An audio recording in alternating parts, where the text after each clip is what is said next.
ये जो planetary condition का प्रभाव है, जैसे मैंने कहा कि ये 20 मई 2021 से स्टार्ट है।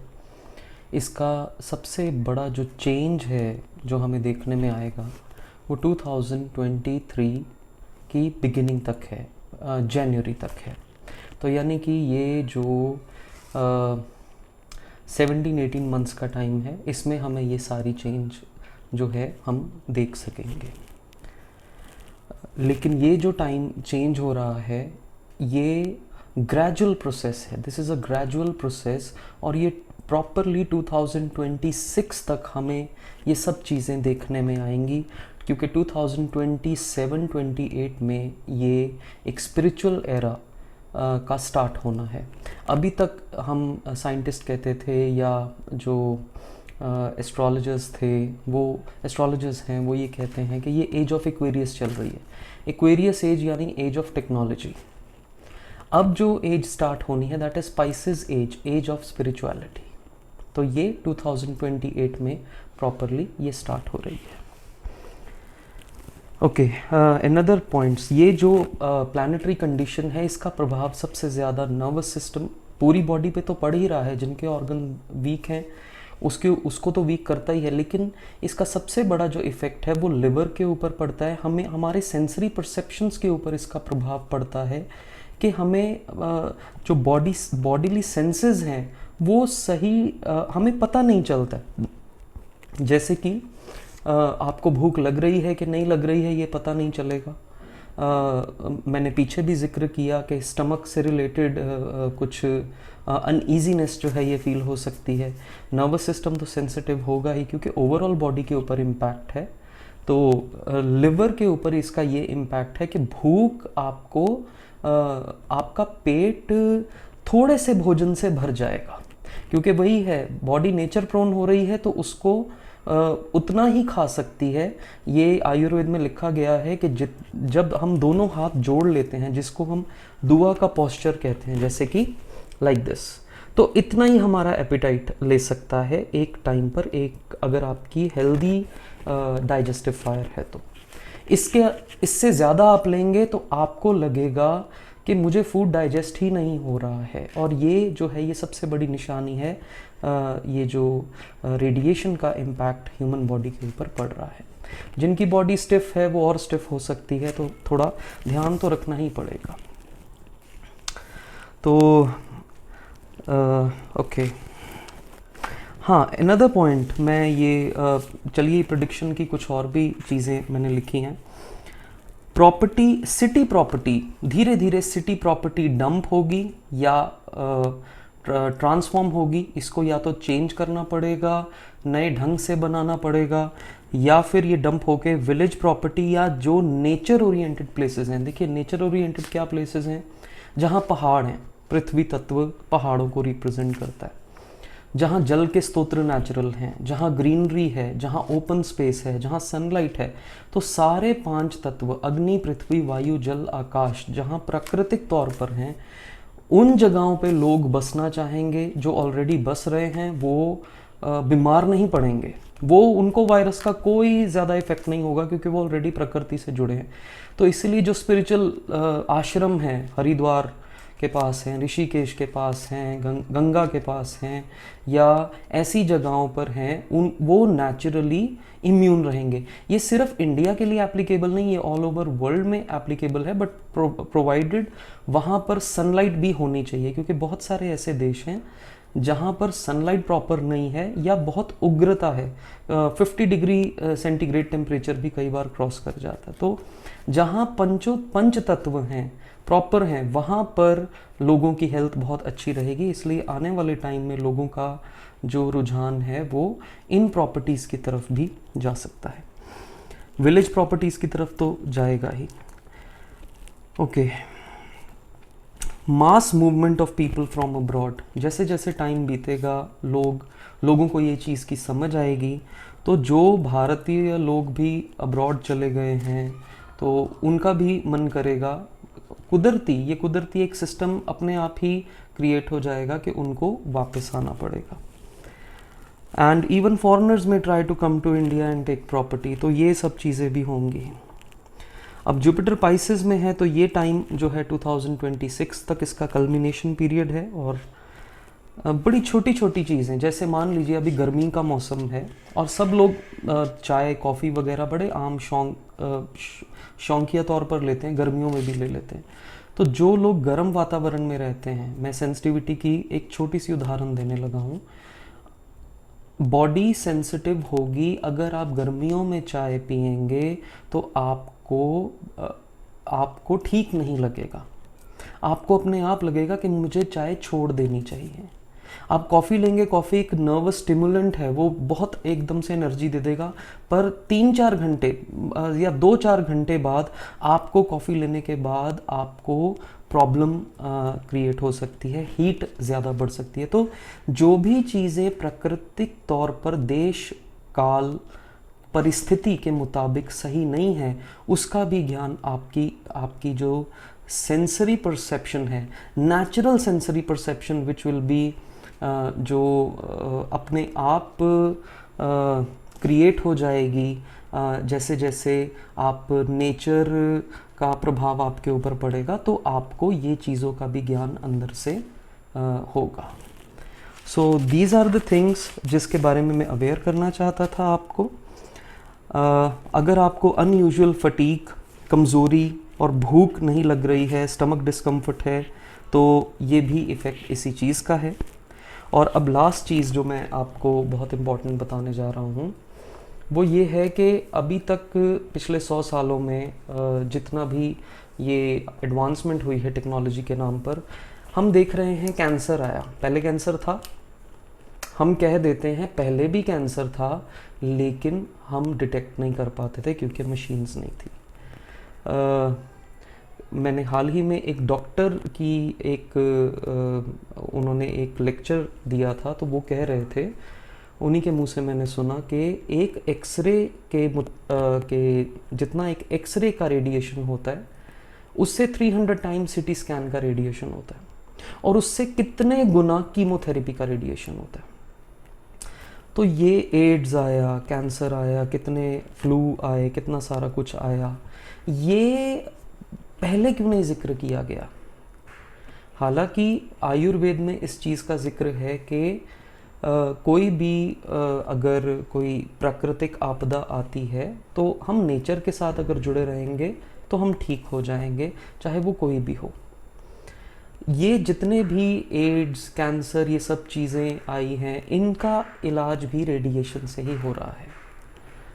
जैसे कि मैंने कहा कि ये जो प्लानिटरी कंडीशन का इम्पैक्ट है, ये 20th में 2021 से स्टार्ट हो रहा है, और ये नेक्स्ट 2 इयर्स 2023 जनवरी तक इसका बहुत प्रोमिनेंट आस्पेक्ट है। और ग्रेजुअली जो चेंजेस इस टाइम पे होंगी वो over the period of time धीरे धीरे ये 2026 तक इसका कल्मिनेशन हमें देखने को मिलेगा।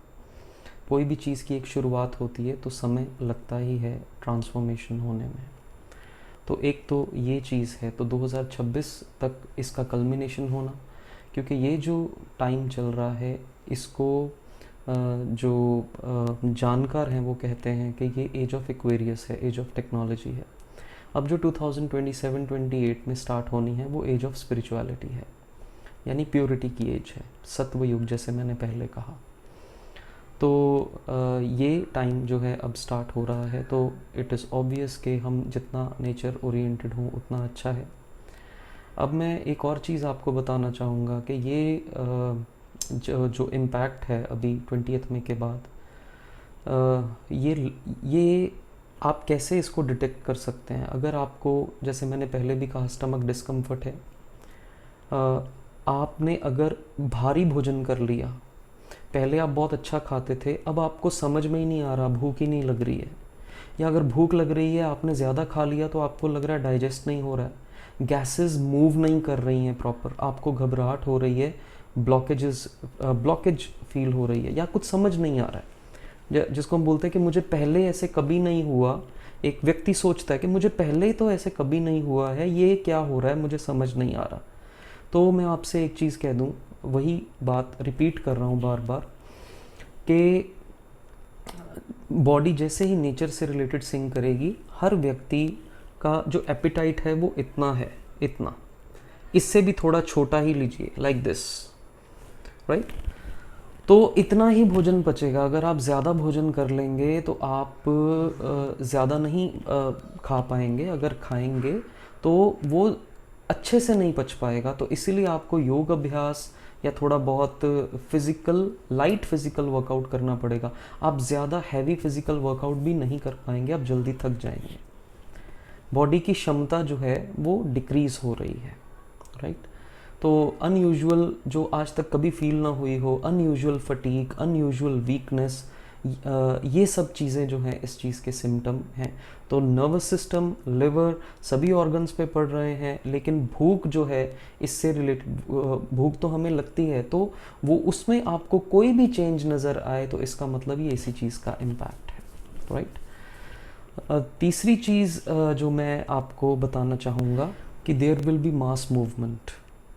जैसे मैंने पहले भी जिक्र किया कि धीरे धीरे जो भी इंडियंस अब्रॉड गए हैं उनको वहाँ लगेगा कि डिस्कम्फर्ट लगेगा और मास मूवमेंट होगी।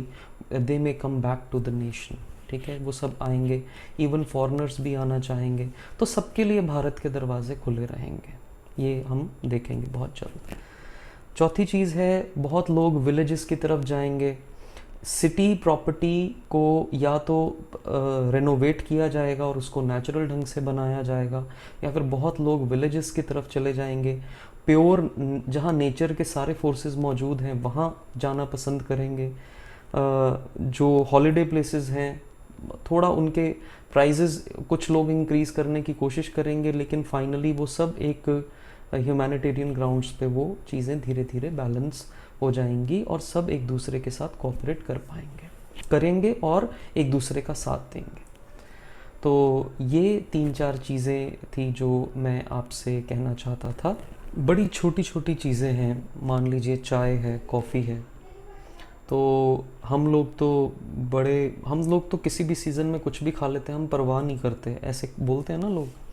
अब चाय को ले लीजिए, अभी समर सीज़न है और आप ये आने वाले 2-4 सीज़न में अगर चाय का थोड़ा ज़्यादा सेवन करते हैं तो जो धीरे धीरे अब सेंसिटिव, क्योंकि सेंसिटिविटी की तरफ लोग कैसे बढ़ते हैं, जो वीक बॉडीज़ हैं उनको जल्दी फील होगा, ठीक है। फिर जो लोग स्ट्रॉन्ग हैं उनकी इम्यूनिटी जब धीरे धीरे लो होगी फिर उनको फील होना शुरू हो जाएगा। तो ऐसे ये जो श्रृंखलागत सबको प्रभावित करने जो है हो जाएंगे, सब प्रभावित होंगे इस चीज़ से। गर्मियों में चाय अगर आप ले रहे हैं तो मैं ये कहूँगा, चाय है, कॉफ़ी है, कुछ भी है, बड़ी छोटी छोटी चीज़ें भी हम लेना बंद कर देंगे, यानी कि हम टोटल एक फ़्रेश लाइफ की तरफ अग्रसर होंगे, फ्रेश फूड की तरफ अग्रसर होंगे।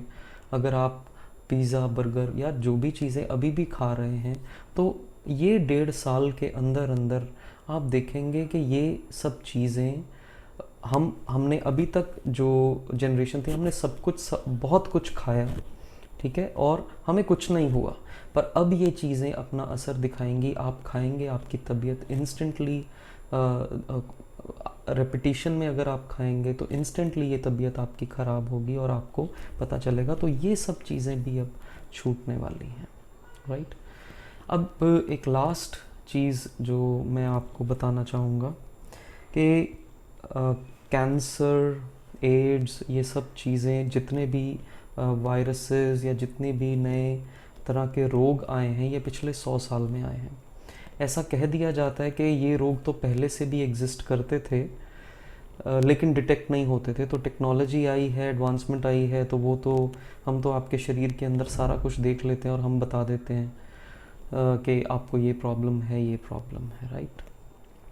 तो ये भी क्यों क्रिएट हुए हैं?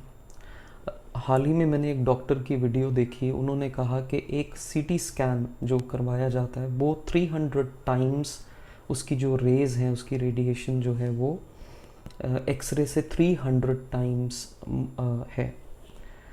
और जो लोग कैंसर का इलाज कराते हैं और कीमोथेरेपी कराते हैं उसकी तो मुझे नहीं पता उसका कितना रेडिएशन है, लेकिन वो भी मल्टीफोल्ड टाइम्स होगा और शायद सिटी स्कैन से तो कितना ही ज़्यादा होगा। एक छोटी से जो हमारी बॉडी में एक नेगेटिव इम्पैक्ट है उसको मारने के लिए रेडिएशन, और बंदे के ऊपर क्या इफ़ेक्ट आता होगा, सारे सेल्स के ऊपर इस चीज़ का इम्पैक्ट आ जाता है। तो जो लोग सॉफ्ट ऑलरेडी सेंसिटिव होते हैं, जो लोग सॉफ्ट हार्टेड होते हैं, उनको बड़ी जल्दी एनवायरनमेंट का इन्फ्लुएंस पड़ता है, उनको ये चीज़ें जो हैं प्रभावित करती हैं, कैंसर्स हो गए, ट्यूमर्स हो गया, ये सब चीज़ें हो गई। तो इलाज भी अगर इसी चीज़ से किया जाएगा तो कितनी उम्मीद कर सकते हैं हम उसके बचने की। तो जितने भी पिछले 100 साल में ये ऐसे रोग भी उत्पन्न हुए हैं, ये भी इन्हीं कारणों से हुए हैं। और अगर वो व्यक्ति नेचर से रिलेटेड जगह पे चला जाता और एक नेचुरल डाइट लेता, थोड़ा योगा मेडिटेशन से जुड़ता, आयुर्वेद से जुड़ता, तो प्रकृति और उसका वातावरण ही हमें हील कर देता है। क्योंकि वेदर इट इज़ इनवर्ड और it is outward, forces of nature are prevailing everywhere. हमें हमारी बॉडी है, हमारा माइंड है, ये सब चीज़ें नेचर से ही बनी हैं। सो ये भी एक बहुत इम्पॉर्टेंट आस्पेक्ट है जिसके ऊपर हमें कंसिडर करना चाहिए। और आने वाले समय में भी ये चाहे कैंसर है, चाहे कुछ है, हमें ये भी रियलाइज़ होगा कि ये जितनी भी थेरेपीज़ दे रहे हैं मॉडर्नाइजेशन या साइंस के नाम पर, इन चीज़ों में भी लोगों का जो विश्वास है वो उठ जाएगा। वो नेचर से रिलेटेड ट्रीटमेंट करेंगे या नेचर से जुड़ ही जाएंगे तो उनको ऐसी बीमारी, ऐसी तकलीफ़ रहेगी ही नहीं। तो ये भी कुछ पॉइंट्स थे जो मैं आपके समक्ष रखना चाहता था। तो वीडियो बहुत लंबी चली जाएगी, ये बातें हम बाद में भी कर सकते हैं, लेकिन मैंने आपको अवेयर करना था और मैंने आपको कुछ चीज़ों की गाइडेंस देनी थी। आप खुद देखेंगे, और अगर आपको कोई भी हेल्थ रिलेटेड प्रॉब्लम है तो आप इस दिए गए हेल्पलाइन नंबर पर कॉल करें। हम फ्री ऑफ कॉस्ट, कोई चार्जेस नहीं हैं, हम आपकी समस्या का एक जेन्युइन सिंपल हल जो आपके घर में ही शायद मौजूद हो, हम करने की कोशिश करेंगे। और हम ऐसी वीडियोस भी मैं और मेरी टीम बनाएंगे जो कि आपको नेचर से जितनी जल्दी हो सके सिंक्रोनाइज और अलाइन करने में हेल्प करें।